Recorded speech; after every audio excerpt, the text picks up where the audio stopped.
Chapter 1. The Invitation to Blackthorn Manor. The late autumn rain pattered against the windows of Hercule Poirot's London flat, a rhythmic accompaniment to the crackle of the fire.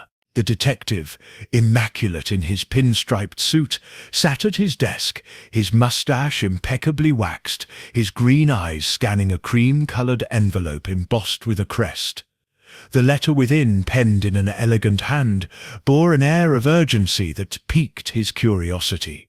"Monsieur Poirot," it began, "your reputation as a solver of mysteries precedes you. I, Lady Beatrice Harrow, humbly request your presence at Blackthorn Manor this weekend. A matter of great delicacy requires your expertise. Discretion is paramount. Yours sincerely, B. Harrow." Poirot leaned back, his fingers steepled. "Mon ami Hastings," he called to his friend, who was engrossed in a newspaper by the hearth. "What do you know of Blackthorn Manor?" Captain Arthur Hastings lowered his paper, his brow furrowed. "In Hertfordshire, isn't it? Grand old pile, belongs to Lady Harrow, widowed, fabulously wealthy, mad about art." "Why?" Poirot held up the letter. "An invitation, Hastings. And where there is wealth, art and secrecy, there is often a puzzle for Hercule Poirot to unravel." The following morning, a chauffeured Rolls-Royce carried Poirot and Hastings through the misty countryside. Blackthorn Manor emerged from the fog, a sprawling Elizabethan estate of gabled roofs and ivy-clad stone. Its windows gleamed like watchful eyes, and the gravel drive crunched underfoot as Poirot stepped out, adjusting his Homburg hat. Lady Beatrice Harrow greeted them in the grand hall, a statuesque woman in her 60s, her silver hair swept into a chignon. Her sapphire brooch matched her sharp eyes, which betrayed a flicker of unease. "Monsieur Poirot, Captain Hastings, thank you for coming," she said, her voice cultured but strained. "My guests arrive shortly. I trust you'll find the weekend illuminating." The hall was a testament to her passion for art. Paintings lined the walls, Rembrandts, Turners, a striking Vermeer above the staircase. Poirot's gaze lingered on the Vermeer, a luminous depiction of a woman reading a letter. Something was amiss. He tilted his head, then smiled faintly. The painting was hung upside down. "C'est curieux," he murmured to Hastings. "A masterpiece, yet displayed so carelessly." "Why?" Hastings blinked. "Good Lord, you're right, must be a mistake." Poirot's eyes twinkled. "With Poirot, mon ami, there are no mistakes, only clues." Lady Beatrice led them to the drawing room, where tea was served amidst velvet drapes and mahogany furniture. She outlined the weekend's purpose, a gathering to unveil a newly restored painting, though she remained vague about the delicate matter, requiring Poirot's skills. As she spoke, the first guests arrived, their voices echoing in the hall. Sir Reginald Thorne, a portly art collector with a booming laugh, entered with a proprietary air, as if appraising the manor for purchase. "Beatrice, my dear, your collection never fails to dazzle," he said, though his eyes darted to the Vermeer, a smirk playing on his lips.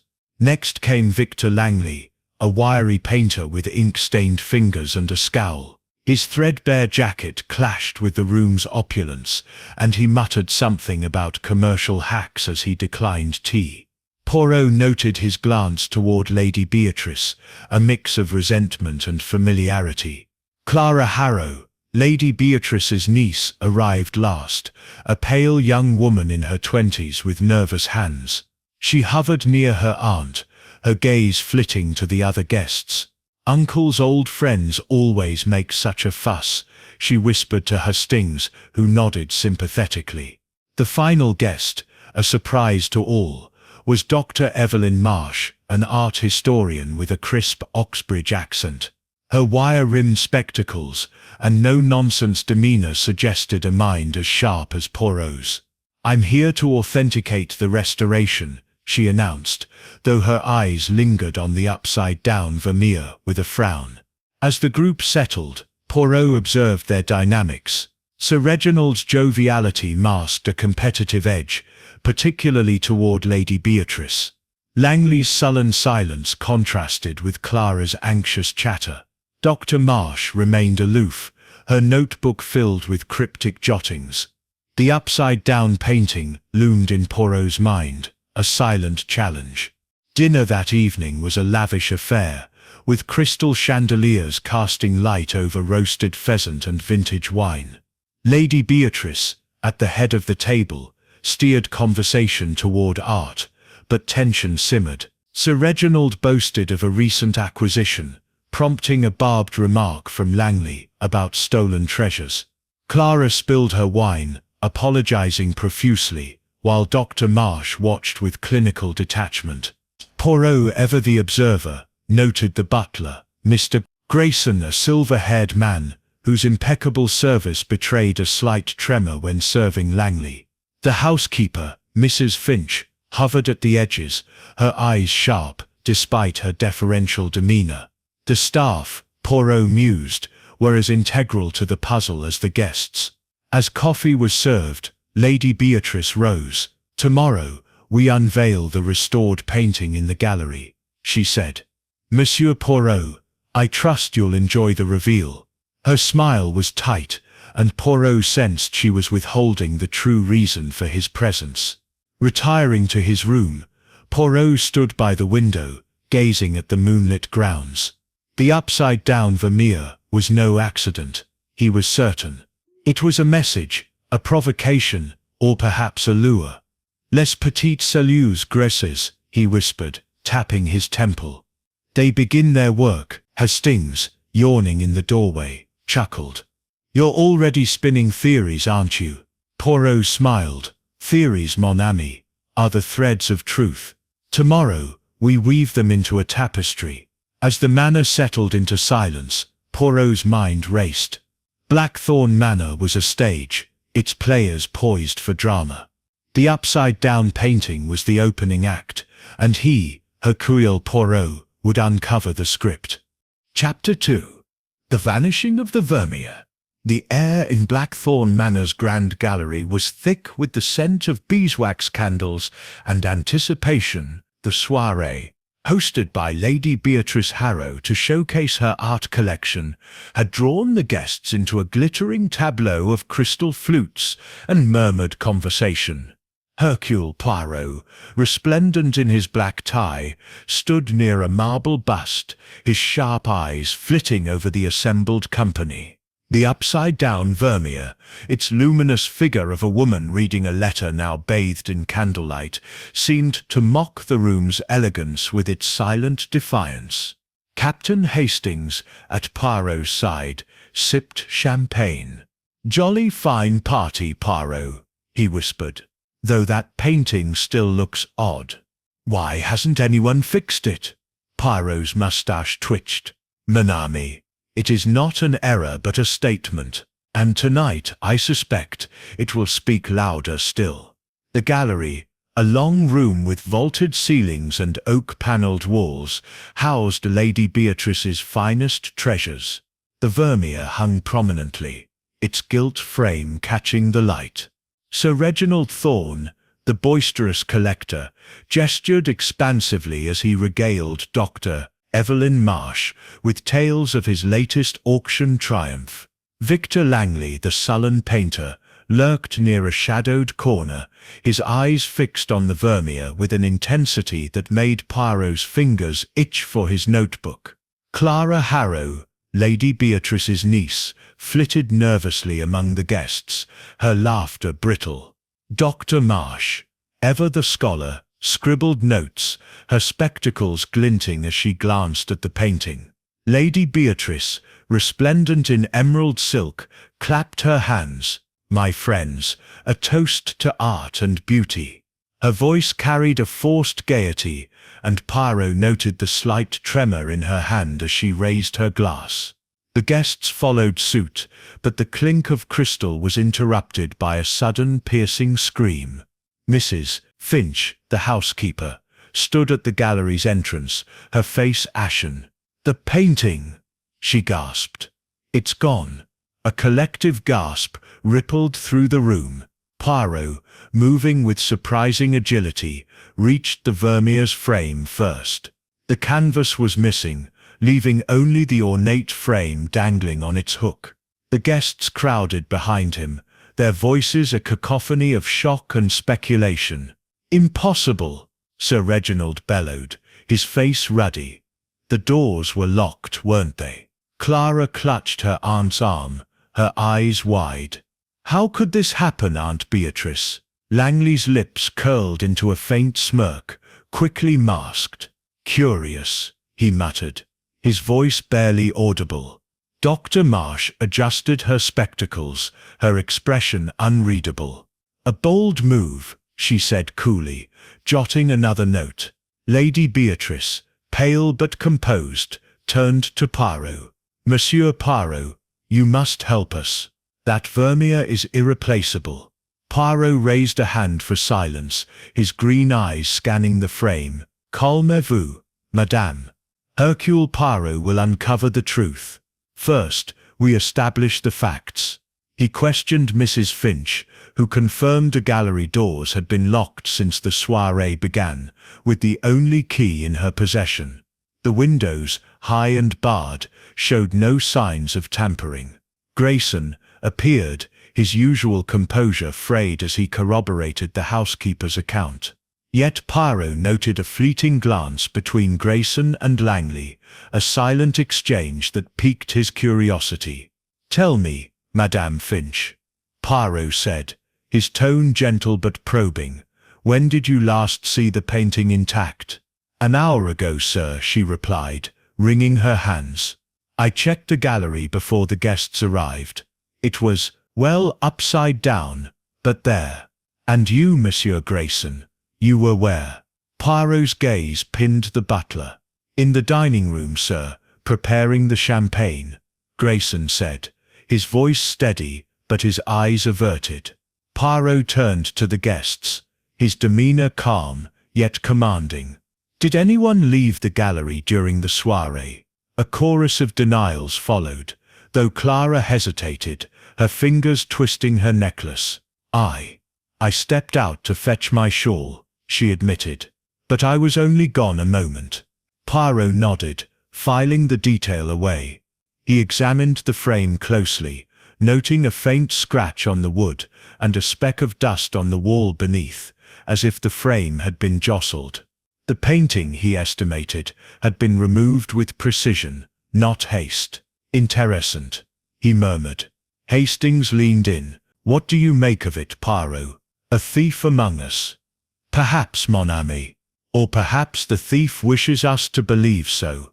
Poirot's eyes swept the room, lingering on each guest. Sir Reginald's bluster seemed forced, Langley's silence too deliberate, Clara's nerves too pronounced, and Dr. Marsh's detachment too studied. Lady Beatrice, regaining her poise, addressed the group. "We shall retire for the night. Monsieur Poirot, I trust you'll begin your inquiries tomorrow." "Mais oui, madame," Poirot replied, bowing slightly. "The little grey cells, they are already at work." As the guests dispersed, Poirot lingered in the gallery, his gaze returning to the empty frame. The Vermeer's history, as Lady Beatrice had shared earlier, was storied, a gift from her late husband, coveted by collectors like Sir Reginald, rumoured to hold a secret in its brushstrokes. Its upside-down display, Poirot mused, was no mere oversight. It was a signal, a challenge, or perhaps a distraction. Outside, the rain had ceased, leaving a moonlit hush over Blackthorn Manor. Poirot joined Hastings in the corridor, his mind racing. "The painting is gone, yet it leaves behind a trail," he said softly. "Tomorrow we follow it." Hastings yawned. "You think the thief's still here, don't you?" Poirot smiled enigmatically. "Mon cher Hastings, in a house full of secrets, the thief is only one piece of the puzzle." As they ascended the grand staircase, Poirot's thoughts churned. The Vermeer's theft was audacious, planned with care. The locked doors, the watchful staff, the varied guests, Each element was a thread in a tapestry of deception, and at its center, the upside-down painting whispered its first clue. Chapter 3. Shadows on the Canvas. The morning after the theft, Blackthorn Manor awoke under a shroud of mist, its gabled roofs barely visible against the grey sky. Hercule Poirot, impeccably dressed despite the early hour, stood in the gallery where the vermeer had vanished. The empty frame hung like a silent accusation, its gilt edges catching the weak light filtering through the tall windows. Captain Hastings, stifling a yawn, joined him, his notebook in hand. "Sleep well, Poirot?" Hastings asked, eyeing the barren wall. "Or did that missing painting keep you up?" Poirot's green eyes gleamed. "Mon ami, the little grey cells do not sleep when a puzzle presents itself. This frame, it has much to tell us." The gallery was eerily quiet, the revelry of the previous night's soirée replaced by a heavy stillness. Poirot circled the frame, his gloved fingers tracing its edges. A faint scratch, noted the night before, was joined by a smudge of paint vermilion, he judged, barely visible against the wood. Kneeling, he examined the floor beneath, where a speck of dust had settled in a peculiar pattern, as if disturbed by a careful hand. Most intriguing was a cryptic mark etched into the wall, a tiny crescent moon no larger than a thumbnail, hidden behind the frame's lower corner. "C'est curieux," Poirot murmured, sketching the mark in his notebook. "A signature, perhaps. Or a message." Hastings peered over his shoulder. "Looks like a scratch to me. Could be old." Poirot shook his head. "In the house of Lady Beatrice, nothing is left to chance. This mark is fresh, deliberate." The manor itself seemed to pulse with secrets. As Poirot moved to the windows, he noted their iron bars, unyielding and untampered. The locked doors, confirmed by Mrs. Finch's key, remained a conundrum. He paused by a portrait of Lady Beatrice's late husband, Lord Harrow, whose stern gaze seemed to follow him. Rumours, whispered by the staff, spoke of a scandal tied to the vermeer, a dispute over its provenance perhaps, or a hidden value beyond its artistry. "Hastings," Poirot said, "fetch the housekeeper.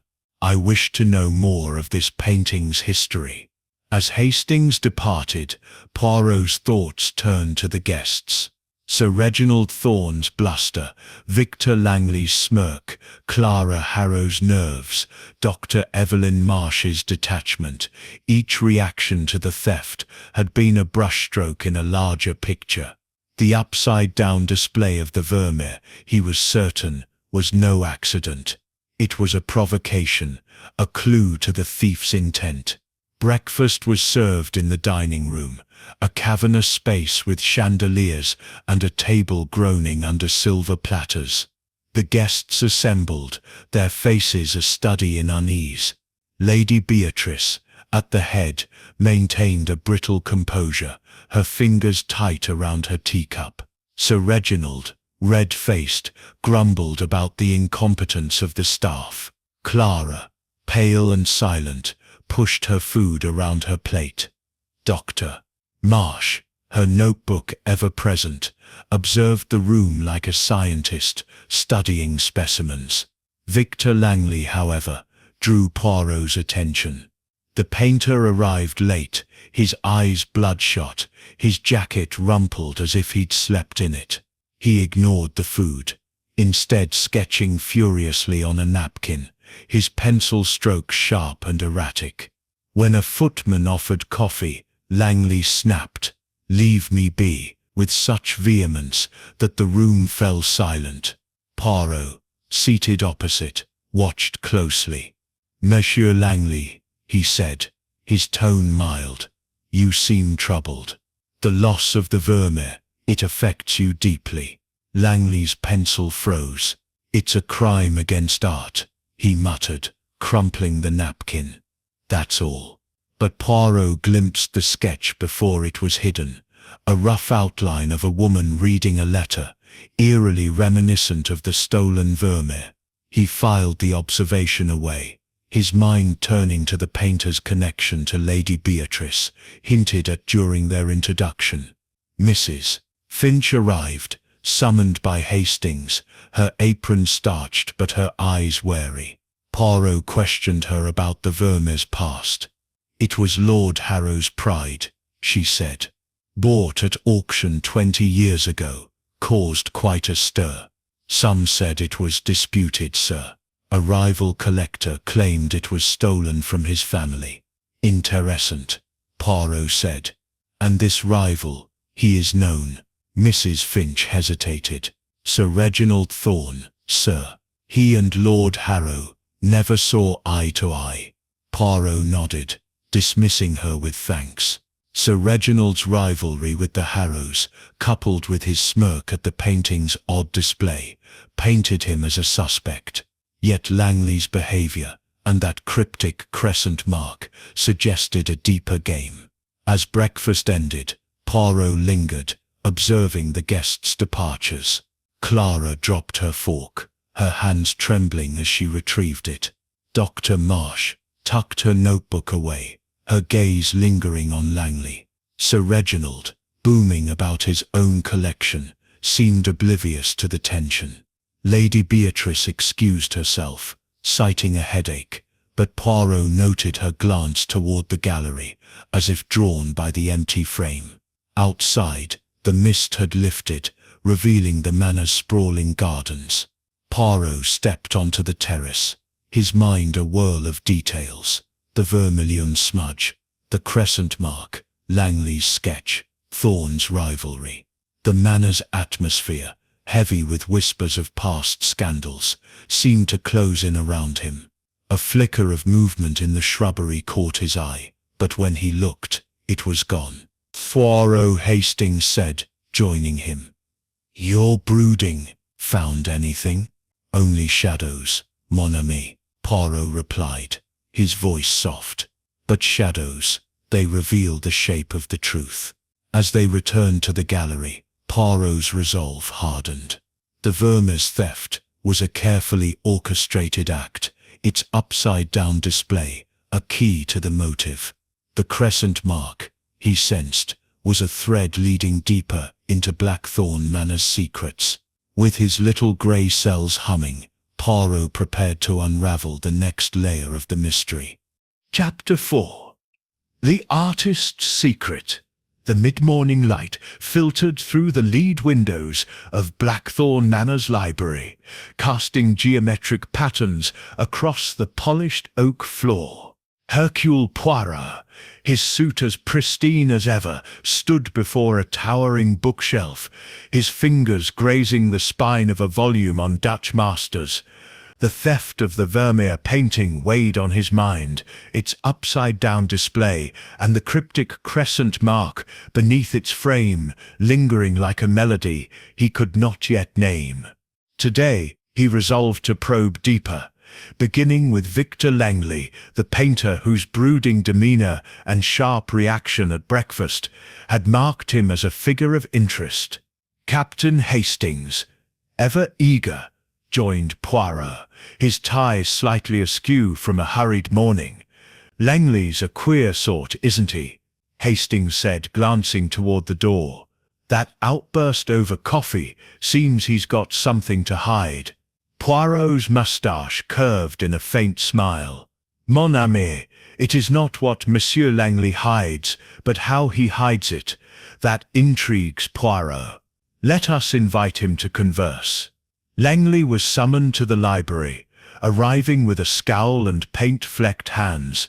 His dark eyes darted around the room, settling briefly on a small landscape painting above the fireplace, a lesser work, yet oddly familiar in its composition. He slumped into a leather armchair, his posture defiant. "What do you want, Poirot?" "I've work to do." Poirot, seated opposite, fixed Langley with a steady gaze. "Monsieur Langley, Your passion for art is evident. Tell me, what is your connection to Blackthorn Manor, and to the Vermeer that has so inconveniently vanished? Langley's jaw tightened.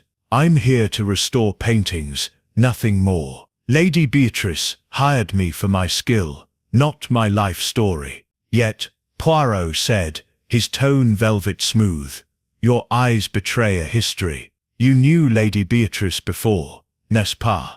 And the Vermeer, it stirs something in you. Langley's fingers twitched, as if longing for his pencil. I studied under her husband, Lord Harrow, years ago. He was a patron of sorts. The Vermeer was his prize, that's all. Poirot leaned forward, his voice soft but unyielding. And yet at breakfast, you sketched a figure, a woman reading a letter, much like the stolen painting. A coincidence, perhaps? Langley's face flushed, and he stood abruptly, knocking over a small table. A sketchbook, tucked in his jacket, fell to the floor, its pages splaying open. Poirot's quick hand retrieved it before Langley could, his eyes scanning a series of drawings. Several depicted the Vermeer's composition, its subject inverted, the letter held at an odd angle, the light rendered in stark contrasts. One sketch, half finished, showed a crescent moon in the corner, mirroring the mark Poirot had found beneath the frame. C'est remarkable, Poirot said, holding up the page. This crescent, it is familiar. No? Explain, Monsieur Langley. Langley snatched the sketchbook, his voice low. It's just a motif. I use it sometimes. Means nothing. Poirot's eyes narrowed. In the world of Hercule Poirot, nothing means nothing. This mark, it was etched on the wall, where the Vermeer hung. You will tell me more. Langley hesitated, then slumped back into the chair. It's a signature of sorts. From my student days, Lord Harrow taught me to leave a mark on my work, something subtle. I was in the gallery a week ago, restoring frames. I might have scratched it there, absent-mindedly. Poirot's expression remained unreadable. And the Vermeer's upside-down display, did that inspire your sketches? Langley's laugh was bitter. It was a mockery. That painting's worth more than this entire manor, yet they hang it like a child's doodle. I noticed it when I arrived, thought it was a mistake. Poirot filed away Langley's words, sensing half-truths. The painter's connection to Lord Harrow suggested a deeper tie to the manor, perhaps to the scandal Mrs. Finch had hinted at, a dispute over the Vermeer's provenance. Langley's sketches, with their obsessive detail, hinted at more than artistic admiration. As Langley left, muttering about his work, Poirot turned to Hastings. What do you make of our artist, mon ami? Hastings frowned. Shifty. That sketchbook's damning, Poirot. And that crescent mark, too convenient to be an accident. Oui, but convenience in a mystery is often a trap, Poirot said, tapping his temple. We must consider motive. Langley's resentment, it is palpable, but is it for the painting, or for Lady Beatrice? The library's heavy atmosphere seemed to press closer, its shelves whispering of secrets. Poirot moved to the landscape painting above the fireplace, noting its similarity to the Vermeer's style, a soft interplay of light, a figure in shadow. He wondered if Langley's restoration work extended to other pieces, and if those pieces held clues. Outside, the manor's grounds were shrouded in mist, the air heavy with the promise of rain. Poirot stepped onto the terrace, where Clara Harrow was pacing, her shawl drawn tight. She started at his approach, her eyes red-rimmed. Monsieur Poirot, have you found anything? Only questions, mademoiselle, he replied gently. You seem troubled. The theft, it affects you deeply. Clara's hands twisted her shawl. It's Aunt Beatrice. She's distraught. That painting was Uncle's legacy. And now, I fear what it means for us all. Poirot nodded, noting her evasion. Clara's nerves, like Langley's sketches, were pieces of a larger puzzle. As she hurried away, he caught a glimpse of Sir Reginald Thorne in the garden, his cigar smoke curling upward. The collector's joviality, Poirot sensed, masked a calculating mind. Back in the library, Poirot reviewed his notes, the vermilion smudge, the crescent mark, Langley's sketches, Clara's unease. The Vermeer's theft was no simple crime. It was a performance, staged with precision. The upside-down display, he mused, was the opening act, and Langley's secret was but one scene. Hastings, Poirot said, closing his notebook, we must watch our artist closely. His sketches speak, but they do not yet tell the whole truth. As the manor's clock chimed noon, Poirot's little grey cells hummed with purpose. The shadows on the canvas were lengthening, and he was determined to bring them into the light. Chapter 5.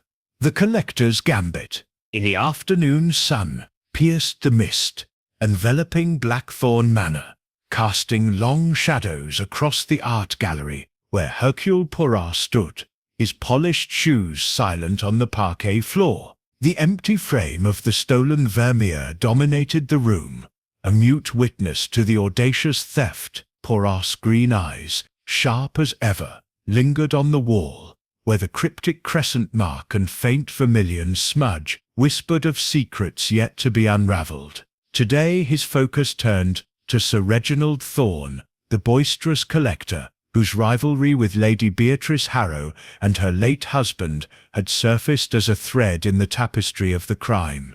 Captain Hastings, trailing Poirot, adjusted his tie. Thorn's a loud one, isn't he? Always bragging about his acquisitions. Do you think he's mixed up in this? Poirot's moustache twitched. Mon ami, a man who speaks so loudly of his triumphs often hides a deeper game. Let us observe Monsieur Thorn's moves. The gallery was a shrine to Lady Beatrice's passion, its walls adorned with masterpieces, a brooding Rembrandt, a delicate Watteau, a vibrant Turner seascape. Each painting hung with precision, save for the absent Vermeer, whose upside-down display before its theft remained a puzzle. Poirot paused before a small still life, a cluster of pears rendered in soft light. Its frame, he noted, bore a faint notch, as if it had been recently adjusted. Interessant, he murmured, sketching the detail in his notebook. The clink of teacups drew Poirot to the drawing-room, where the guests had gathered for afternoon tea. Sir Reginald, his florid face glowing, held court by the fireplace, a cigar in hand. My latest find, a Caravaggio, cost me a fortune, but it's the jewel of my collection, he boomed, oblivious to Lady Beatrice's tight smile. Clara Harrow, her niece, sat nearby, her hands clasped tightly, while Victor Langley glowered from a corner, his sketchbook closed but ever present. Dr. Evelyn Marsh, the art historian, sipped her tea, her spectacles glinting as she watched the exchange. Poirot, accepting a cup from the butler, Mr. Grayson, positioned himself to observe. Sir Reginald's joviality, he sensed, was a mask. The collector's eyes flicked toward Lady Beatrice when he mentioned the Caravaggio, a challenge veiled in bonhomie. Poirot recalled Mrs. Finch's revelation. Sir Reginald had once claimed the Vermeer was stolen from his family, a grievance that fueled his rivalry with Lord Harrow. As tea progressed, tension simmered. Sir Reginald turned to Langley, his tone patronizing. You're the restoration chap, eh? Ever work on a Vermeer, or is that above your pay grade? Langley's knuckles whitened around his teacup. I've handled finer works than you'll ever own, Thorn, he snapped. And I don't need to buy my way into art. The room stilled. Clara gasped softly, and Dr. Marsh's pen paused mid-note. Lady Beatrice intervened, her voice cool. Gentlemen, please. We're here to enjoy the weekend, not to quarrel. Poirot's gaze sharpened. Langley's outburst, while impulsive, hinted at a personal stake, while Sir Reginald's smirk suggested he had baited the painter deliberately. Monsieur Thorn, Poirot said, his tone mild, you admire the Vermeer greatly. No, its loss, it must pain you. Sir Reginald's laugh was hearty but hollow. A tragedy, Poirot. But Beatrice's carelessness, hanging it upside down of all things, invited trouble. Art deserves respect. Lady Beatrice's eyes flashed, but she said nothing. Poirot noted the exchange. Sensing Sir Reginald's barb was calculated, he resolved to question the collector privately. After tea, Poirot requested a word with Sir Reginald in the gallery. The collector, puffing his cigar, strolled among the paintings, his demeanour expansive. "What's on your mind, Poirot?" "Think I pinched the Vermeer," he said, chuckling. Poirot's smile was enigmatic. "Monsieur, I seek only the truth. Your rivalry with Lord Harrow over the Vermeer, it is well known. Tell me of this claim that it belonged to your family." Sir Reginald's joviality faltered, his cigar pausing mid-air. "Old history," he said gruffly. "My grandfather owned it, or so he said. Harrow outbid me at auction, and I let it go. Water under the bridge." "Yet," Poirot pressed, "you smiled when you saw the painting upside down. Why?" Sir Reginald shrugged. "Amusing, that's all. Beatrice's staff must be blind." Poirot's eyes narrowed. Sir Reginald's dismissal was too glib, his knowledge of the painting's display too precise. As they passed the still life, Poirot pointed to the notched frame.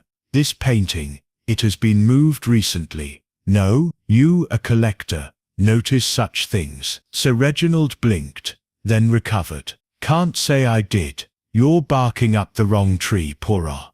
Dismissing him with a nod, Poirot returned to the still life, his fingers tracing the notch. It was fresh. The wood splintered slightly, as if the frame had been lifted and replaced. He wondered if other paintings held secrets, perhaps tied to the Vermeer's theft. As evening fell, the manor's atmosphere grew oppressive, its corridors dim, despite the flickering sconces. Poirot joined Hastings in the library, where Clara's nervous laughter echoed from the drawing-room. "Thorne's hiding something," Hastings said. "That row with Langley seemed personal."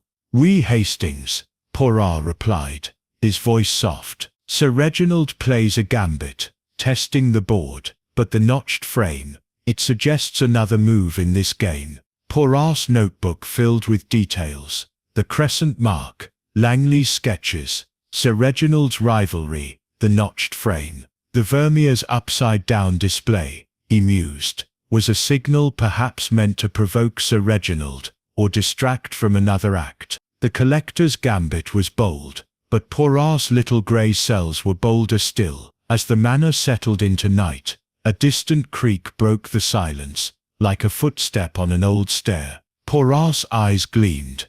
The game was afoot, and he was ready for the next play. Chapter 6. The Locked Room Riddle. The late afternoon light cast a golden glow over Blackthorn Manor, but within its walls a chill of intrigue lingered. Hercule Poirot stood in the gallery, his gloved hands clasped behind his back, his sharp eyes fixed on the empty frame where the Vermeer had hung. The crescent mark, the vermilion smudge, and the notched frame of the nearby still life swirled in his mind, but a new puzzle demanded his attention. The gallery doors had been locked from the inside when the theft occurred, a fact confirmed by Mrs. Finch's key and the butler's testimony. This locked room riddle, Poirot knew, was the heart of the mystery. Captain Hastings, pacing nearby, ran a hand through his hair. "Dash it all, Poirot, how could anyone nick a painting from a locked room? It's impossible." Poirot's moustache twitched. "Mon ami, the impossible is merely a challenge to the little grey cells. Come, we reconstruct the evening." They moved to the gallery's entrance, a heavy oak door with an ornate brass lock. Poirot examined it closely, noting its sturdiness and the absence of scratches or forced entry. Finch, summoned again, stood wringing her apron, her eyes darting nervously. "The key never left my possession, sir," she insisted. "I locked the gallery at 8, before the soirée began, and didn't open it till the scream." "And you, Monsieur Grayson?" Poirot said, turning to the butler, who hovered nearby, his silver tray gleaming. "You saw no one near the gallery?" Grayson's composure was impeccable, though his fingers tightened briefly on the tray. "No, sir. I was in the dining room, preparing the champagne, as I told you." Poirot nodded, his gaze lingering on Grayson's fleeting unease. He then gathered the guests' statements from the previous night, piecing together a timeline. The soirée had begun at 8:30, with all guests present in the gallery. Clara Harrow had stepped out briefly for her shawl, returning within minutes. No one else admitted to leaving, and the theft was discovered at 10, when Mrs. Finch unlocked the door after her scream. "C'est curieux," Poirot murmured, pacing the gallery. The painting vanishes in a locked room, with all eyes upon it. Yet someone moved unseen. Hastings frowned. What about the windows? Could someone have climbed in? Poirot shook his head, pointing to the high barred windows. "They are secure, Hastings." "No, the solution lies within this room, or within the minds of those present." To test the timeline, Poirot enlisted Hastings to reenact Clara's brief absence. Hastings left the gallery, fetched a shawl from the drawing room, and returned in under 3 minutes. "Plenty of time for a quick dash," Hastings said, "but not to steal a painting, surely." Poirot's eyes gleamed. "Unless, mon ami, the theft was prepared in advance. Let us consider the alibis." He reviewed the guests' accounts. Sir Reginald Thorne claimed he was deep in conversation with Dr. Evelyn Marsh about Caravaggio. Dr. Marsh confirmed this, though her precise recollection of the time 9:15 seemed oddly specific. Victor Langley said he'd been sketching in a corner, unnoticed by others, a claim no one could verify. Lady Beatrice had circulated among the guests, her presence constant. Clara's shawl errand was the only confirmed absence, but her nervous demeanour suggested more than mere forgetfulness. Poirot paused, his finger tapping his notebook. "Mademoiselle Clara's alibi. It is weak. 3 minutes is brief, yet enough for a prepared act. We must question her further." As dusk settled, the manor's corridors grew dim, the sconces casting flickering shadows. Poirot and Hastings moved to the library, seeking a quieter space to discuss. The room, with its towering shelves and leather-bound tomes, exuded a scholarly calm, but Poirot's senses were alert. He noticed a book on Dutch art slightly askew, as if recently handled. Pulling it from the shelf, he found a folded paper tucked inside, a receipt for paint supplies, dated a week prior, bearing Victor Langley's name. "Interessant," Poirot said, showing it to Hastings. "Langley was here before the weekend, preparing more than frames, perhaps." Before Hastings could reply, a sharp creak echoed from the corridor, like a floorboard under cautious weight. Poirot motioned for silence, his hand on the door. He opened it swiftly, revealing an empty hallway, but a faint scent of cigar smoke lingered. "Sir Reginald," Poirot whispered, recalling the collector's habit. "He watches, or he searches." Hastings gripped his notebook. "Blimey, Poirot, this place is crawling with secrets. What's next?" Poirot's eyes narrowed. "We return to the gallery tomorrow, but tonight we listen. The manor speaks in its silences." As they retired, Poirot's mind churned. The locked room was no mere trick. It was a calculated move, designed to confound. Clara's alibi, Langley's receipt, and Sir Reginald's cigar smoke were threads in a complex weave. The upside-down Vermeer, he sensed, was a distraction, its theft a means to an end. The crescent mark, perhaps, held the key to the lock. Lying in his room, Poirot stared at the ceiling, the manor's creaks and sighs a backdrop to his thoughts. The locked room riddle was a challenge to his intellect, but Hercule Poirot thrived on such challenges. Tomorrow, he vowed, the little grey cells would unlock another piece of the puzzle. Chapter 7. The Upside-Down Motive. The morning mist clung to Blackthorn Manor's gardens, veiling the rose bushes in a ghostly haze, as Hercule Poirot stood in the drawing-room, his polished shoes sinking into the plush Persian rug. The theft of the Vermeer painting, with its perplexing upside-down display, consumed his thoughts. The locked room, the crescent mark, the vermilion smudge, and the notched frame of the still life formed a constellation of clues, but the motive remained elusive. Today, Poirot turned his attention to Clara Harrow, Lady Beatrice's niece, whose nervous demeanour at every turn hinted at a hidden truth. Captain Hastings, sipping coffee by the fireplace, glanced up. "Clara's a bundle of nerves, Poirot. Think she's involved in the theft?" Poirot's green eyes gleamed. "Mon ami, nerves are the language of secrets. Mademoiselle Clara knows something, and today Hercule Poirot will coax it from her."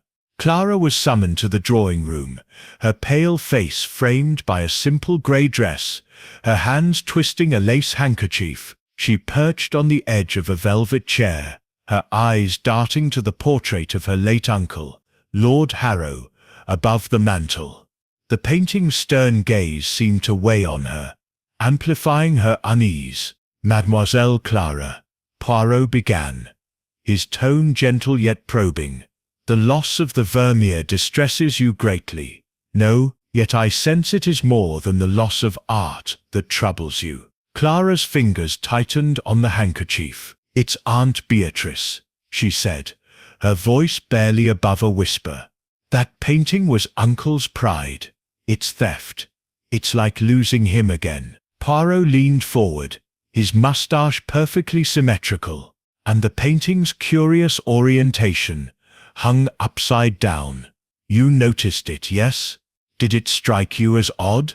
Clara hesitated, her eyes flickering to the window.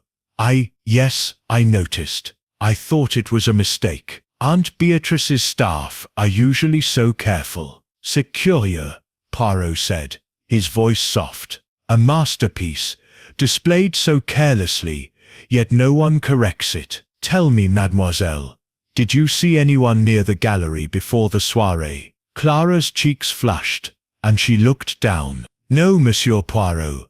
I was in my room, preparing for the evening. I didn't see anything."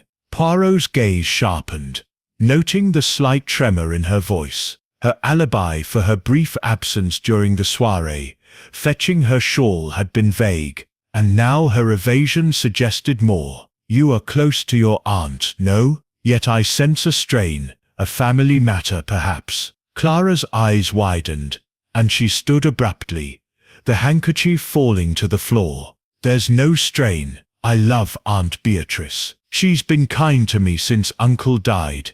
Her voice cracked, and she retrieved the handkerchief, clutching it like a lifeline. Poirot rose, his movements deliberate, and picked up a small silver frame from a side table. A photograph of Clara with Lord and Lady Harrow, taken years ago. "A happy family," he said, studying the image. "Yet the Vermeer, it holds a special place in this family's story, does it not?" Clara's lips parted, then closed. "It was Uncle's favorite," she said finally. "He bought it at auction, despite objections. Some said it wasn't rightfully his." Poirot's eyebrows lifted. "Objections, from whom?" Clara bit her lip, then shook her head. "I shouldn't say. It's old gossip. Sir Reginald Thorne, he claimed the painting once, but Uncle won it fairly." Poirot nodded, filing away the confirmation of Sir Reginald's grudge. Yet Clara's hesitation suggested a deeper secret, one tied to the family, rather than the collector's rivalry. "The upside-down display, mademoiselle. If it was no mistake, what message might it send?" Clara frowned, her hands stilling. "A message? I don't know. To mock Aunt Beatrice, maybe, or to draw attention to the painting." "Précisément," Poirot said, his eyes gleaming. "A signal, a taunt, or perhaps a diversion." You have given Poirot much to consider." As Clara left, her steps hurried. Poirot turned to Hastings. "She knows more than she says, mon ami. The Vermeer's theft touches a nerve, a family wound." Hastings frowned. "You think she's protecting someone, Lady Beatrice, or herself?" Poirot replied, his voice soft. "The upside-down motive is personal, Hastings. It points to the heart of Blackthorn Manor." The day wore on, the manor's atmosphere heavy with unspoken tensions. Poirot returned to the gallery, his mind circling the painting's odd display. The upside-down Vermeer, he mused, was a deliberate act, meant to provoke or conceal. He examined the other paintings, noting their perfect alignment, a stark contrast to the stolen masterpiece. The notched frame of the still life, he realized, might indicate another painting had been tampered with, perhaps to hide evidence. As evening approached, Poirot wandered the manor's corridors, the creak of old wood, a constant companion. In the library he paused by the book where he'd found Langley's receipt. Another volume caught his eye, a diary, its leather cover worn, tucked behind a row of art books. Flipping it open, he found entries in Lord Harrow's hand, dated a decade ago. One passage mentioned the Vermeer. "Beatrice fears its history will haunt us. Clara must never know." Poirot's pulse quickened. "Mon Dieu," he whispered. "A family secret, buried in the painting's past." Hastings, entering, looked curious. "Found something, Poirot?" "A thread, mon ami," Poirot said, closing the diary. "The Vermeer's theft is not merely about art. It is about legacy, betrayal, and perhaps a truth Clara fears to face." As night fell, the manor's shadows deepened, mirroring the mystery's complexity. The upside-down painting, Poirot knew, was a mirror reflecting hidden motives. With Clara's evasions and Lord Harrow's cryptic words, the little grey cells were weaving a pattern, one that promised to unravel the locked room riddle. Chapter 8. The Hidden Brushstroke.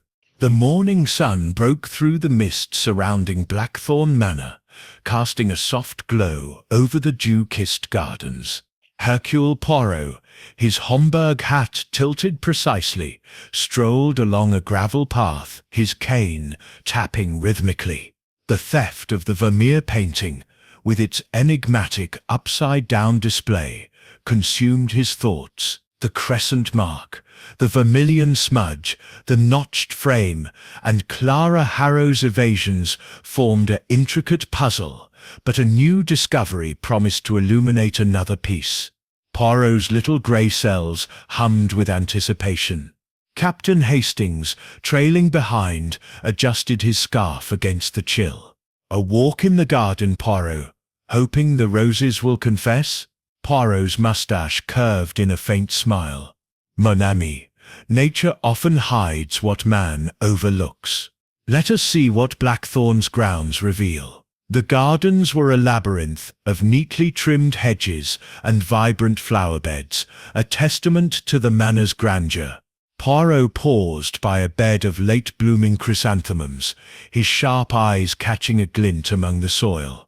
Kneeling with surprising agility, he retrieved a tiny fragment of canvas, no larger than a postage stamp, its edge frayed and faintly stained with ochre paint. He held it to the light, noting a delicate brushstroke, a curve of shadow, reminiscent of the Vermeer's style. "C'est remarkable," Poirot murmured, tucking the fragment into a small envelope. "A piece of art, discarded or lost. But from which painting?" Hastings peered over his shoulder. "Could it be from the Vermeer? Maybe the thief cut it out." Poirot shook his head. "The Vermeer was removed whole, Hastings. This fragment suggests another canvas, perhaps one overlooked." As they continued their walk, a figure emerged from a tool shed. Mr. Elias Cobb, the groundskeeper, a wiry man in his 50s with weathered hands and keen blue eyes. His overalls were streaked with soil, but his gaze was sharp, almost scholarly, as he tipped his cap. "Morning, gentlemen. Looking for something?" Poirot's eyes narrowed, sensing an unexpected depth in the man. "Monsieur Cobb, you tend these gardens with care. Have you noticed anything unusual recently? A stranger, perhaps, or an item out of place?" Cobb's expression remained neutral, but his fingers tightened on his rake. "Nothing out of the ordinary, sir. Just soil and blooms. Though, I did see Mr. Langley sketching by the gallery window, a few days back. Seemed mighty focused." Poirot filed away the detail, recalling Langley's obsessive sketches of the Vermeer. "And your knowledge of the Manor's art, Monsieur Cobb? You are familiar with Lady Beatrice's collection?" Cobb's laugh was gruff. "Me? I'm no art man, sir, but I overhear things. That Vermeer folks say it's got a history, bought under shady circumstances." Poirot's interest sharpened. Cobb's disclaimer rang hollow. His articulation suggested more than a gardener's education. "You overhear much, no?"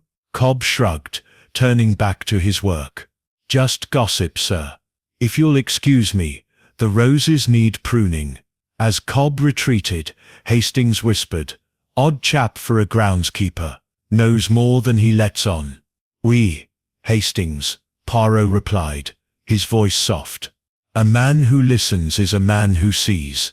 We shall watch Monsieur Cobb." Returning to the manor, Poirot sought the library, where Lady Beatrice kept her art inventory, a ledger detailing her collection. The room, with its towering shelves and faint scent of old leather, was a haven of secrets. Poirot found the ledger, its pages meticulously inscribed in Lady Beatrice's elegant hand. He scanned the entries, pausing at a lesser-known painting, a small Dutch interior, by an obscure artist, described as similar in tone to the Vermeer. Its location was noted as the East Wing, a rarely visited corridor. Poirot and Hastings located the painting, a modest scene of a woman sewing by a window, its colors muted but evocative. The frame, Poirot noted, was unremarkable, but the canvas bore a faint irregularity, a slight bulge at one corner, as if something lay beneath. He hesitated to tamper with it, but the similarity to the garden fragment was striking. "Could this be connected?" Hastings asked, frowning. "Why hide something in a minor painting?" Poirot's eyes gleamed. "To conceal, mon ami, is to protect or to misdirect. The Vermeer's theft may be a curtain, hiding a deeper act." As they returned the ledger, Poirot reflected on the upside-down Vermeer. Its deliberate misplacement, he mused, was a signal, perhaps linked to this obscure painting.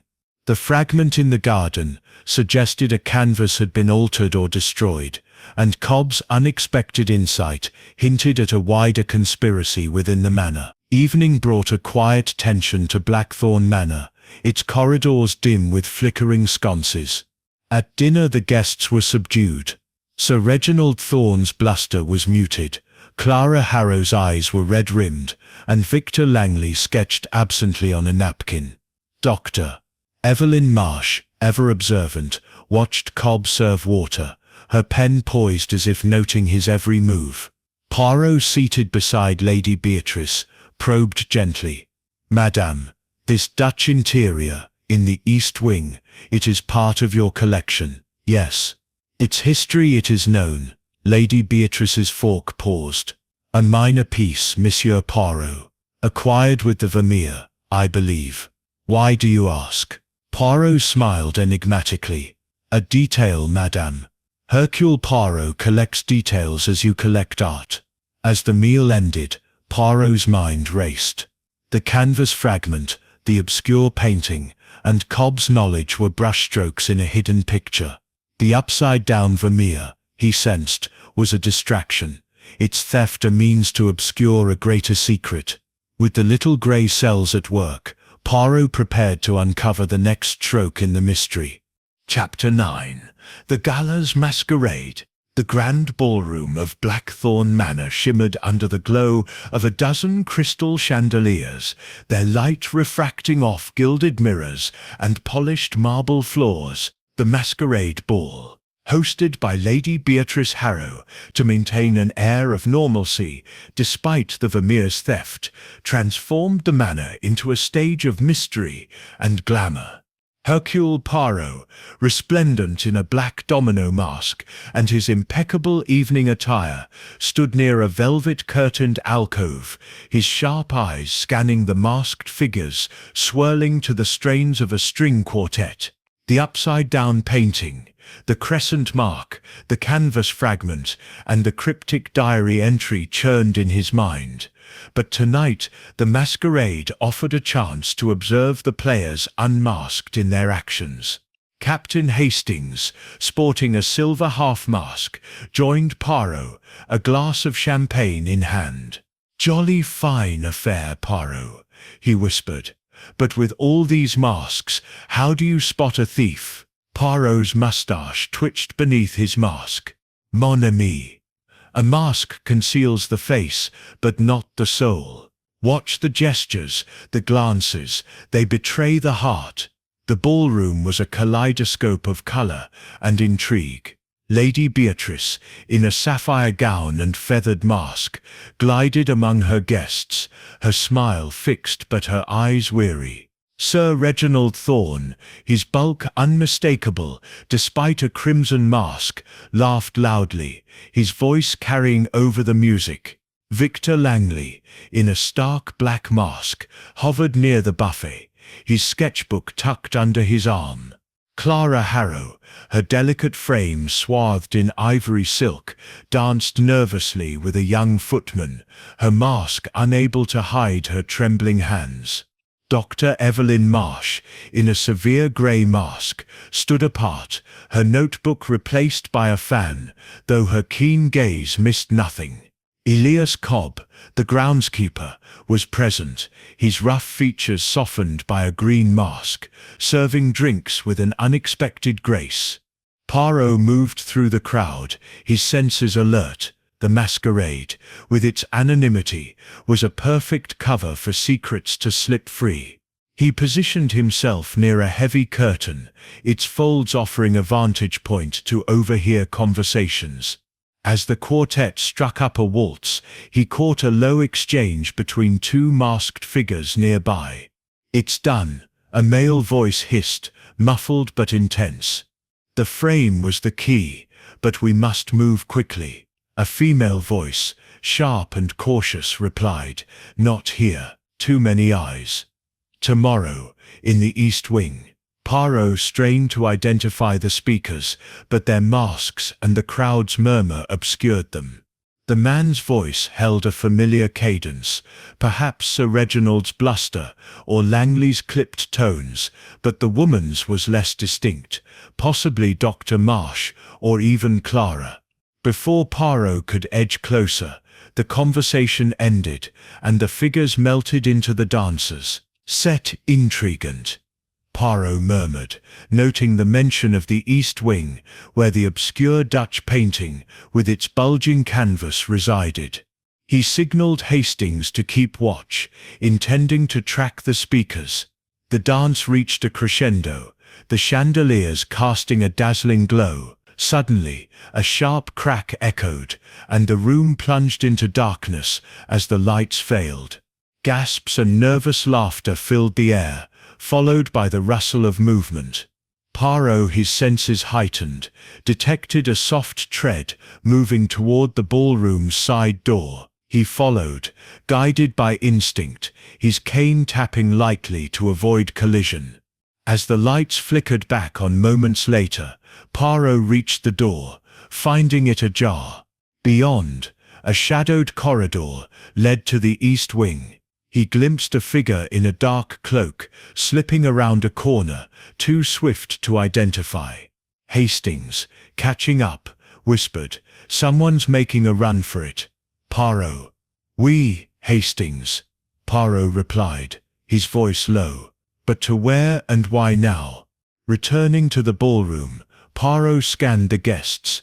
All were accounted for, their masks still in place, but Clara's absence was notable. She reappeared moments later, her mask slightly askew, claiming she'd stepped out for air. Her flushed cheeks and rapid breathing told Poirot otherwise. He noted, too, that Cobb was no longer at the drinks table, though he reappeared shortly, his mask adjusted. Lady Beatrice, addressing the guests, apologized for the blackout. "A minor fault in the wiring," she said, her voice strained. "Let us continue the festivities." Poirot, unconvinced, approached Dr. Marsh, whose fan flicked rhythmically. "Madame, you observed the room during the blackout. Did you see anyone leave?" Dr. Marsh's eyes narrowed behind her mask. "I saw movement, Monsieur Poirot, but masks make certainty difficult. Someone moved toward the east wing, I think." Poirot nodded, his suspicions growing. The cryptic conversation, the blackout, and the fleeing figure pointed to a coordinated act, possibly tied to the Dutch painting in the East Wing. The Vermeer's theft, with its upside-down display, was a distraction, he sensed, masking a deeper scheme. As the ball continued, Poirot retreated to the alcove, his mind racing. The frame mentioned in the overheard conversation echoed the notched frame of the still life and the bulging canvas of the Dutch interior. The East Wing, he resolved, would be his next focus. Hastings, rejoining him, frowned. "That blackout wasn't an accident, was it?" "Non, mon ami," Poirot said, his eyes gleaming. "It was a curtain falling, revealing the next act. Tomorrow we search the East Wing." As the music swelled and masks swirled, Blackthorn Manor's secrets seemed to dance in the shadows. The upside-down Vermeer, Poirot knew, was but the opening note of a symphony of deception, and the masquerade had unveiled its next chord. Chapter 10. The Frame of Deception. The morning after the masquerade ball, Blackthorn Manor lay under a pall of quiet unease, its grandeur dimmed by the lingering mystery of the stolen Vermeer. Hercule Poirot stood once more in the gallery, his gloved hands tracing the empty frame that had once held the masterpiece. The crescent mark, the vermilion smudge, the canvas fragment, and the cryptic conversation overheard at the ball swirled in his mind. But a new revelation sharpened his focus. The frame itself bore signs of tampering, suggesting the theft was planned with insider precision. The upside-down display, Poirot mused, was but one layer in a frame of deception. Captain Hastings, rubbing his eyes after a late night, joined Poirot, his notebook open. "Still at it, Poirot? That frame's been staring at us for days. What's new?" Poirot's green eyes gleamed. "Mon ami, the frame speaks at last. Observe these screws." He pointed to the frame's corners, where the wood was slightly splintered, the screws misaligned as if recently removed and replaced. "This was done before the theft, Hastings. Someone prepared the frame to release the canvas swiftly." Hastings frowned. "Blimey, that means someone in the house knew the plan. One of the staff, maybe." "Precisement," Poirot said, his voice soft. "And who better to question than Monsieur Grayson, the butler, whose eyes see all?" Poirot summoned Grayson to the gallery, where the morning light cast stark shadows across the oak-panelled walls. The butler, silver-haired and immaculate in his black tailcoat, stood with a tray of coffee, his demeanor as polished as the silver. Yet Poirot noted a faint tightness around his mouth, a sign of strain beneath the surface. "Monsieur Grayson," Poirot began, his tone gentle but unyielding, "you are the heart of Blackthorn Manor. No, nothing escapes your notice. Tell me, when did you last inspect the Vermeer's frame?" Grayson's hand steadied the tray, but his eyes flickered. "A week ago, sir, during routine cleaning. It was secure, as always." Poirot leaned closer, his moustache perfectly symmetrical. "Yet the screws are loose, the wood splintered. This was no accident. You, who move silently through these halls, saw nothing unusual." Grayson's composure wavered, a bead of sweat glistening at his temple. "I noticed the painting was upside down, sir, days before the soirée. I thought it a mistake, but Lady Beatrice said to leave it." Poirot's eyebrows lifted. "Interessant. And who, Monsieur Grayson, might have accessed the gallery unnoticed?" Grayson hesitated, then spoke carefully. "The guests, sir. Mr. Langley was often in the gallery, sketching. Sir Reginald lingered there too, admiring the collection, and Miss Clara, she sometimes sat there alone." Poirot's gaze sharpened. Grayson's list was predictable, yet his omission of the staff and himself was telling. "And you, Monsieur Grayson, have you a connection to any guest? A tie, perhaps, that binds you to this affair?" Grayson's tray trembled, a cup rattling softly. "I serve Lady Beatrice, sir. My loyalty is to her alone." But Poirot, ever observant, recalled a fleeting glance between Grayson and Victor Langley during the theft's discovery, a silent exchange that hinted at familiarity. "Monsieur Langley," Poirot pressed, "you know him beyond this weekend? No, speak, or the little grey cells will uncover the truth." Grayson's shoulders sagged, his voice low. "He's my nephew, sir. Distant kin, but kin nonetheless. I recommended him to Lady Beatrice for the restoration work. But I swear, I know nothing of the theft." Poirot nodded, filing away the revelation. Grayson's connection to Langley suggested a conduit for inside knowledge, perhaps exploited unwittingly or deliberately. "You may go, Monsieur Grayson. But Poirot watches, and the truth will not hide." As Grayson departed, Hastings whistled. "Langley's uncle, eh? That's a twist. Think Grayson's in on it." "Perhaps, mon ami," Poirot replied, returning to the frame. "Or perhaps he is a pawn in a larger game. The tampered frame points to preparation, and preparation points to betrayal." The gallery's atmosphere grew heavier, its paintings seeming to watch Poirot's every move. He examined the notched frame of the nearby still life, noting its similarity to the Vermeer's tampering. The Dutch interior, in the east wing, with its bulging canvas, loomed in his thoughts, possibly linked to the canvas fragment found in the garden. The overheard conversation at the ball, mentioning the frame, echoed ominously. Poirot and Hastings moved to the east wing, where the Dutch painting hung in a dim corridor. The woman sewing by a window, rendered in muted tones, seemed unremarkable, but Poirot's fingers traced the frame's edge, finding a faint scratch, as if it, too, had been adjusted. "Another frame tampered with," he murmured. "The thief weaves a web across the manor's art." As they returned to the main hall, the guests were subdued, the masquerade's glamour faded. Clara Harrow, pale and withdrawn, avoided Poirot's gaze. Sir Reginald Thorne, nursing a brandy, muttered about the damned inconvenience of the theft. Dr. Evelyn Marsh, her spectacles glinting, watched Grayson serve tea with a clinical stare. Langley, sketching furiously, glanced up as Grayson passed, their eyes meeting briefly. Poirot joined Lady Beatrice in the drawing room, probing gently. "Madame de Vermeer's frame was altered before the theft. Who besides your staff had access to the gallery?" Lady Beatrice's hand tightened on her teacup. "Only the guests, Monsieur Poirot, and Victor for his restoration work. I trusted them all." Poirot smiled enigmatically. "Trust, madame, is a frame that can be tampered with." As evening fell, Blackthorn Manor's shadows lengthened, mirroring the mystery's complexity.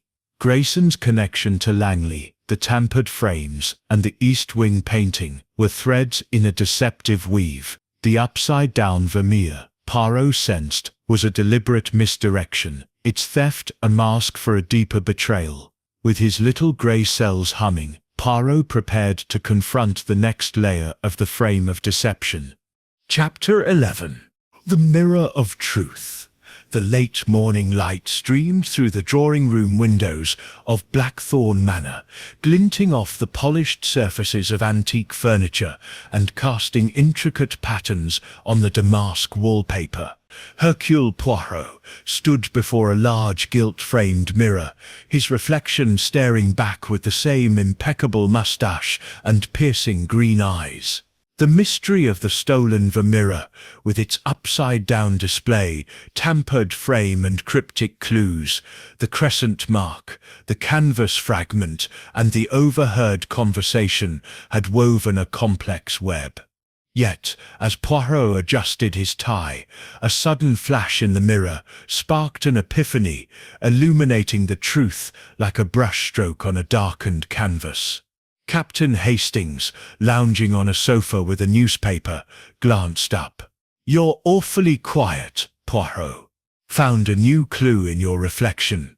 Poirot's lips curved into a faint smile. "Mon ami, the mirror does not lie.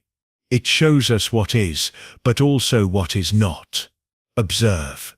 He gestured to the mirror, which reflected the room's opulence, the chandelier, the portrait of Lord Harrow, and a small table holding a vase of roses. The mirror's upside-down display was a mirror of sorts, reflecting a truth hidden in plain sight. Hastings frowned, puzzled. "You mean it was meant to look wrong? To point to something else?" "Précisément," Poirot said, his voice soft but intense. "The painting was inverted to draw attention, not to itself, but to its opposite, to what was concealed.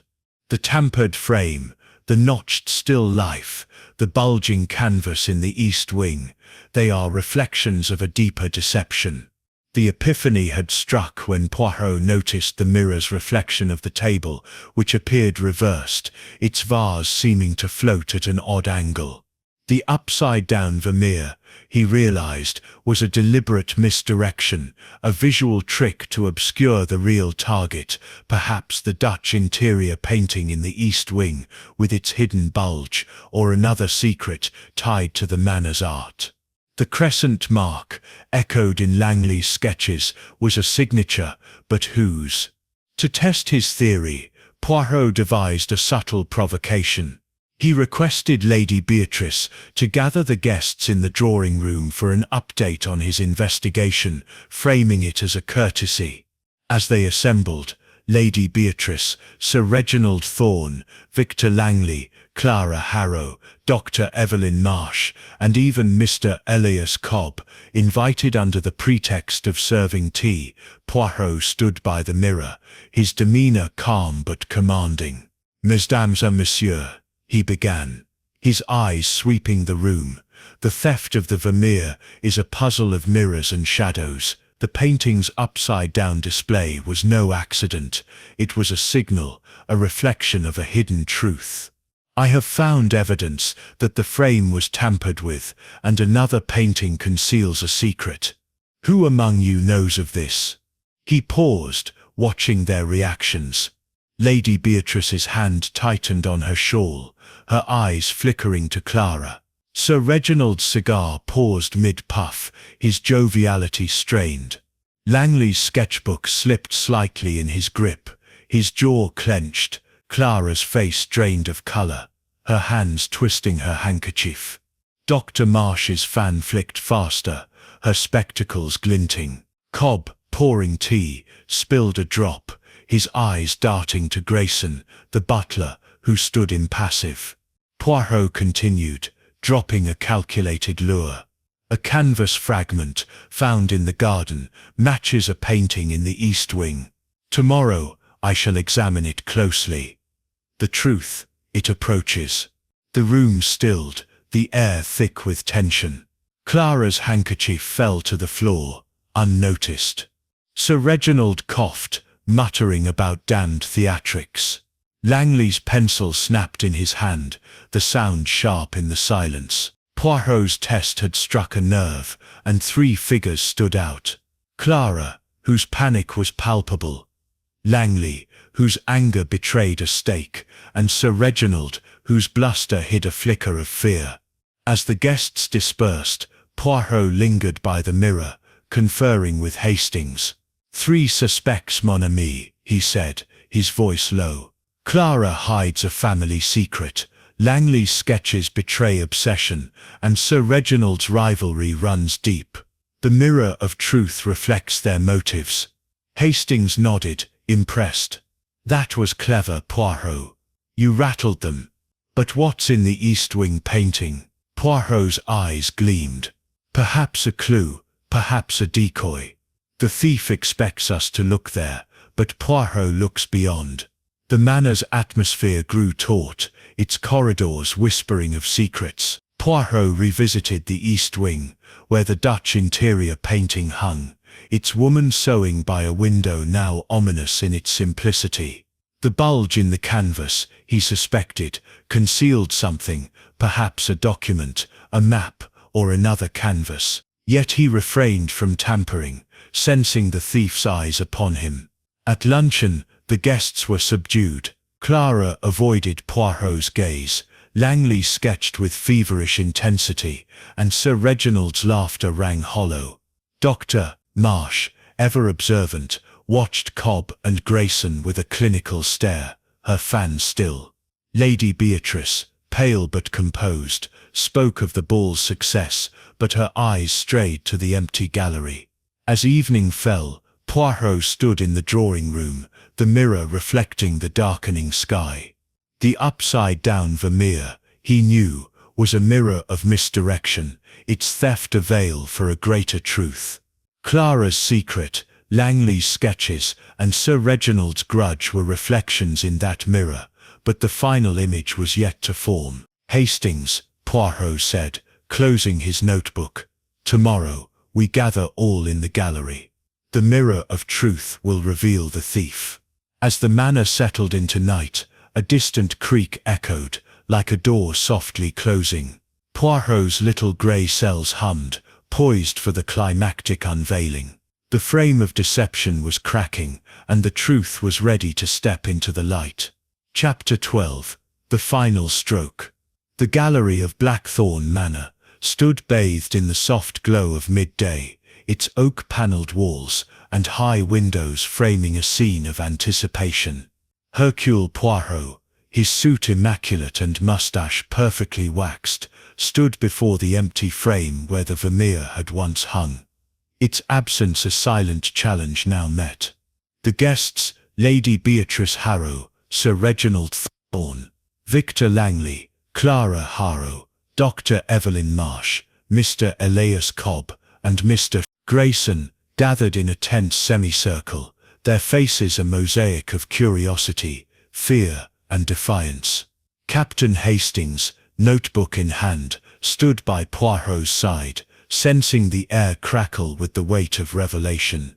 "Mesdames et messieurs," Poirot began, his voice resonant yet calm, "the theft of the Vermeer, with its curious upside-down display, is a puzzle of mirrors and motives. Today, Hercule Poirot unveils the thief, the painting's hiding place, and the final stroke of this deception." The room stilled, breaths held. Poirot's green eyes swept over the assembly, lingering on Clara's trembling hands, Langley's clenched jaw, and Sir Reginald's forced smirk. "The upside-down painting was no mistake," he continued. "It was a signal, a mirror reflecting a truth, hidden within Blackthorn Manor. But to understand, we must trace the clues." He gestured to the frame. The frame was tampered with, its screws loosened before the theft, suggesting an inside act. A crescent mark, etched beneath, echoed Monsieur Langley's sketches, hinting at his presence in the gallery. A canvas fragment, found in the garden, led to the East Wing's Dutch painting, its bulge concealing a secret. And a conversation, overheard at the masquerade, spoke of the frame and the East Wing. Langley shifted, his sketchbook tight against his chest. Clara's eyes darted to her aunt. Sir Reginald puffed his cigar, his bluster muted. Poirot pressed on. The locked room, the blackout at the ball, the tampered frames, all pointed to a plan, meticulous and bold. But the motive? It lay in the Vermeer's history, a painting disputed by Sir Reginald, coveted by Lady Beatrice, and tied to a family secret. Poirot turned to Clara, his tone gentle. Mademoiselle Clara, you knew this secret. No. Lord Harrow's diary spoke of a truth you must never know, tied to the Vermeer's purchase. Clara gasped, her handkerchief falling. I didn't know everything, only that Uncle bought it under dispute, and Aunt feared it would ruin us. Poirot nodded, then faced Sir Reginald. Monsieur Thorne, your claim to the Vermeer fueled your rivalry. Yet your smirk at its upside-down display suggested you knew its purpose, a taunt perhaps. Sir Reginald's cigar trembled. Nonsense, Poirot. I wanted it sure, but I didn't steal it. None, Poirot agreed, his eyes gleaming. You did not. The thief was another, one whose quiet presence concealed a mastermind's cunning. He turned to Grayson, the butler, whose impassive face betrayed a flicker of alarm. Monsieur Grayson, you are the key. Your connection to Monsieur Langley, your nephew, gave you access to his sketches and his resentment of Lady Beatrice. Grayson's tray clattered softly. Sir, I'm loyal to this house. May we? Poirot interrupted, his voice sharp. But loyalty can twist. You tampered with the frame, using Langley's crescent mark to cast suspicion on him. You orchestrated the blackout at the ball, slipping away to hide the Vermeer and the canvas fragment. A decoy, planted to point to the East Wing's painting, which you altered to conceal the Vermeer beneath its canvas. The guests gasped. Lady Beatrice's hand flew to her throat. Grayson? Impossible. Poirot raised a hand for silence. The upside-down display was your stroke of genius, Monsieur Grayson. It drew all eyes to the Vermeer, masking your true intent to steal it not for profit, but for revenge. Lord Harrow, years ago, dismissed your brother, a restorer, after a scandal over the Vermeer's purchase, ruining him. You served Lady Beatrice, biding your time, until Langley's arrival gave you a scapegoat. Grayson's composure cracked, his eyes blazing. Harrow destroyed my family. That painting was cursed, and I meant to expose its shame. Poirot's voice softened. But you did not destroy it. Where is the Vermeer, Monsieur Grayson? Grayson sagged, defeated. In the East Wing, beneath the Dutch painting's canvas. I couldn't bring myself to ruin it. Hastings, wide-eyed, whispered, Good Lord Poirot, you've done it. Poirot bowed slightly. The little grey cells, mon ami. They see through the mirror of deception. The upside-down clue was a reflection of Grayson's motive, revenge inverted as loyalty. Lady Beatrice, pale but resolute, summoned Cobb to retrieve the painting. Moments later, the Vermeer was unveiled, its luminous figure intact, hidden beneath the East Wing's canvas.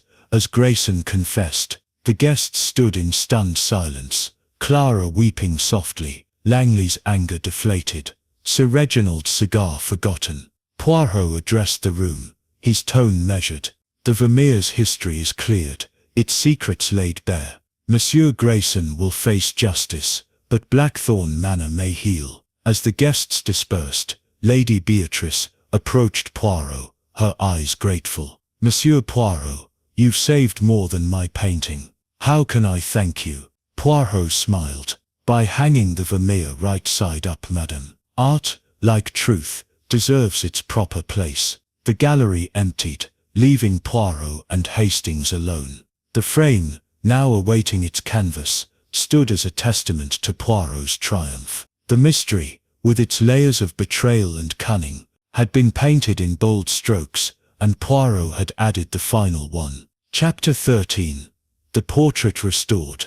The late afternoon sun bathed Blackthorn Manor in a golden haze, softening the edges of its ancient stone and casting long shadows across the manicured lawns. Inside the gallery, the Vermeer painting, its luminous figure of a woman reading a letter, now right side up, hung once more in its gilt frame, restored to its rightful place. Hercule Poirot stood before it, his hands clasped behind his back, his green eyes reflecting the artwork's serene beauty. The mystery of its theft, unraveled with his characteristic flair, lingered in the air, a tapestry of human frailties, now laid bare. Captain Hastings, leaning against a marble pillar, broke the silence. "Well, Poirot, you've done it again. The Vermeer's back, Grayson's in custody, and Blackthorn's at peace. Quite a show in the gallery yesterday." Poirot's moustache curved in a wry smile.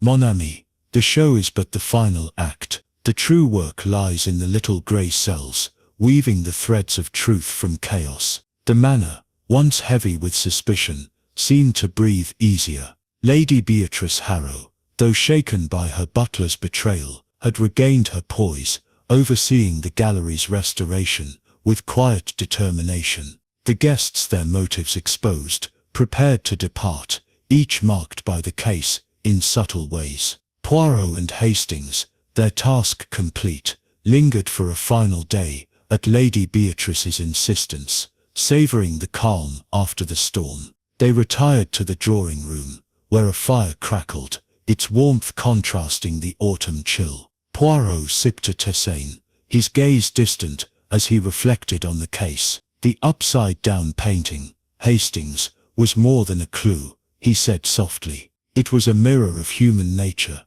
ambition, revenge, loyalty twisted into deceit. Hastings nodded, his notebook closed for once. "Grayson's motive, avenging his brother, caught me off guard. You saw through him from the start, didn't you?" "None," Poirot admitted, his voice tinged with humility. "At first I saw only shadows, the crescent mark, the tampered frame, the canvas fragment, but Grayson's glances, his tie to Langley, they betrayed him. The Vermeer's inversion was his cry of defiance, a taunt to Lady Beatrice for her husband's sins. The case had unfolded like a painting, each brushstroke revealing more. The crescent mark, echoing Langley's sketches, had pointed to the painter as a decoy. The canvas fragment in the garden, a deliberate misdirection, had led to the East Wing's Dutch painting, where Grayson hid the Vermeer.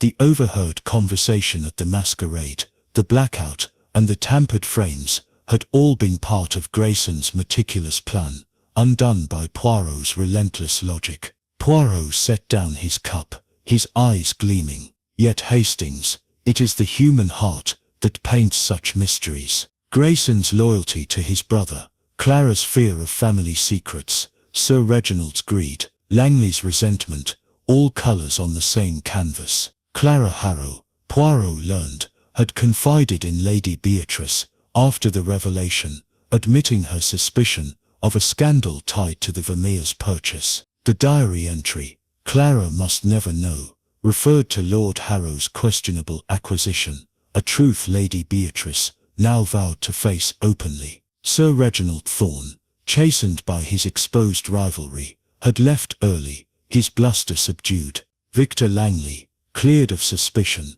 remained to finish his restoration work, his sketches now free of the Vermeer's shadow. Dr. Evelyn Marsh, her scholarly curiosity satisfied, departed with a nod of respect to Poirot. Mr. Elias Cobb, the groundskeeper, resumed his duties, his keen eyes hinting at depths unexplored. As evening approached, Lady Beatrice joined them, her sapphire brooch catching the firelight. "Monsieur Poirot, you've given me back more than my painting," she said, her voice steady. "You've restored my trust in truth. How can I repay you?" Poirot bowed slightly. "Madame, to see the Vermeer right side up is payment enough. Guard it well, and let its light guide you." The farewell dinner was subdued, the guests' chatter muted by the case's weight. Poirot observed them, noting the subtle shifts, Clara's tentative smile, Langley's quieter demeanour, Lady Beatrice's renewed strength. As coffee was served, a footman delivered a note to Poirot, sealed with a plain wax stamp. He opened it discreetly, his eyes narrowing at the brief message, "The crescent moon rises again, watch the shadows." It was unsigned, but the handwriting, with its sharp flourishes, hinted at Dr. Marsh's precise script. Hastings, catching Poirot's expression, leaned in. "What's that, Poirot? Another mystery?" Poirot tucked the note away, his smile enigmatic. "Perhaps, mon ami. Or perhaps a scholar's jest.